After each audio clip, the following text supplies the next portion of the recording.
বহিরাগত একজন শিবির সন্দেহে এখানে ছাত্ররা আটক করেছে, সেই দৃশ্য দেখতে পাচ্ছি।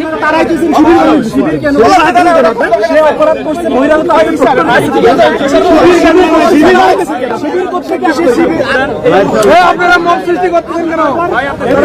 যারা বললেন শিবির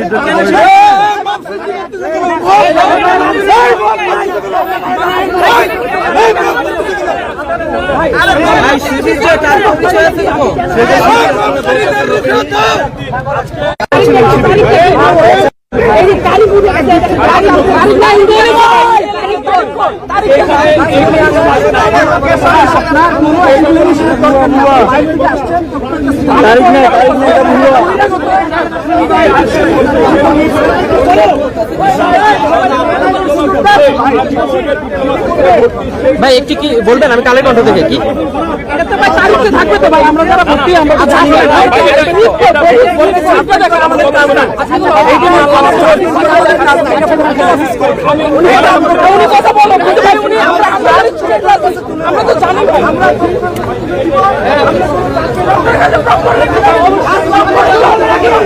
বেশ কয়েকজন, একজনের মাথায় টুপি এবং দাড়ি থাকাতে তাকে শিবির বলে দুয়োধ্বনি দেওয়ার পরেই এখানে যারা ছিলেন তারা এসছেন এবং বলছেন কোনো প্রমাণ ছাড়া একজনকে কেন শিবির বলা হলো, সেজন্য এখানে আমরা দেখতে পাচ্ছি উত্তেজনা।